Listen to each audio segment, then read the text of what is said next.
It is time for you to fill out a bracket and pick random teams from random schools you've never heard of and you've never watched and have them become your favorite team in the world. But how do you do it? How do you figure that out? That is what I'm here for.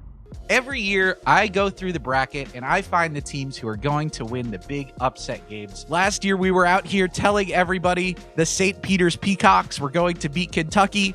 Did anybody believe me? But when you're looking for upsets, you look at the mascots. St. Peter's is the Peacocks. Probably not.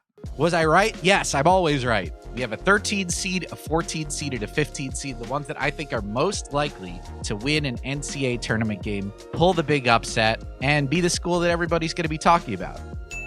First up, we have our 13 seed, the Furman Paladins. What is a Paladin? I don't 100% know what a Paladin is, but I feel like its job is to beat the hell out of a Cavalier. What makes Furman such an appealing upset pick? Number one is that they're playing Virginia. Have you heard of the University of Virginia? They're the school that they lose in the first round of the NCAA tournament. That's what they do. 2 years ago, in our video, we picked the Ohio Bobcats to beat Virginia in the first round. The Ohio University Bobcats. What do? They beat Virginia in the first round. We're going back to the well because this is what Virginia does. They are a very good college basketball team that is perfectly designed to lose first round NCAA tournament games. They play very slowly. If you're going up against a team that hits a couple threes, you could lose. Guess what Furman does? They take a lot of threes. They are 13th in college basketball in percentage of field goal attempts that are three-pointers. This team is number 8 in points per game. They are number 1 in 2-point field goal percentage because they only take good shots. Weird strategy, I know. They take a lot of threes. They take a lot of layups. They look kind of like an NBA team in that regard. Why would you do that? Why would you only take efficient shots? The Paladins are also just a great underdog story. Coming out of the Southern Conference, they have not been to the NCAA tournament since 1980. In my opinion, the formula for an NCAA tournament upset is a low possession game where the underdog hits a lot of threes. Virginia loves to play low possession games. Furman loves to hit a lot of threes. Go Paladins, go Dins. Their jerseys say Dins on them. I don't like that. I think they should go with Pals or Lads. I think they somehow picked the worst of the three options, but we're all in on the Pals or the Lads or the Dins. My 14th seed, the Kennesaw State Owls, going up against Xavier in the first round. Hooty-hoo! Kennesaw State appearing in the NCAA tournament for the very first time. It's their first ever winning season as a Division I program. They had never gone above 500 before. They got here because they hired Amir Abdur-Rahim. This guy is going to be coaching at a high major school sooner rather than later. When he took over at Kennesaw State, his first year, you know what their record was at his first year, Tato? They went 1-28. First of all, teams don't even go 1-28. That is so many losses and so few wins. This was 4 years ago. This was 2019, 2020. What do you want to see out of a Cinderella? You want cohesion.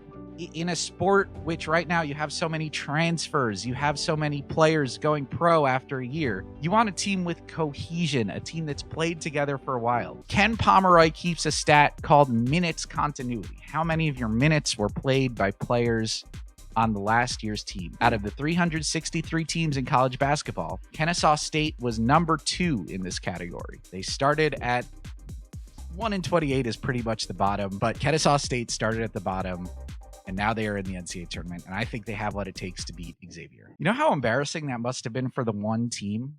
You might think 15 seed, kind of crazy to pick them. Well, guess what? We've had 2 straight years with a 15 seed upset. This year, we are calling 15 seed UNC Asheville the Bulldogs. When we talk about UNC Asheville, we are talking about mainly one dude, Drew Pember, transfer from University of Tennessee. Nobody in college basketball draws fouls at a higher rate than Drew Pember. He led college basketball in free throws attempted, free throws made. 6'11" center who really just feasted in a small conference. He scored more points in a single game this year than anybody else. He scored 48 points against Presbyterian. He hit 8 threes in that game. So he's a big guy, but he can shoot. So you're thinking, okay, this guy dominated against, when he was playing against Presbyterian. That's a school that didn't make the NCAA tournament. Now he's going up against UCLA, a team that won the Pac-12 regular season title, a team that has the Pac-12 freshman of the year at center, Adam Bona. Well, we're not sure whether Bona is going to play in this game. He suffered a shoulder injury in the Pac-12 tournament. In the Pac-12 championship game, both of his backups fouled out. You know how hard that is for two backups to foul out in one game, to get 10 fouls between them? You know what that sounds like to me? If UCLA is starting their backup centers who aren't that good against a guy who draws fouls at a higher rate than anybody else in college basketball. You see what I'm getting at here? The main thing about UNC Asheville is Drew Pember, but this is also a team that is number 6 in all of college basketball in three-point percentage. They shoot 38.8% from three. If UCLA does have their starting center, check back before game time to see what's going on there. But they're Bulldogs. How do you feel about dogs in the NCAA tournament, Tato?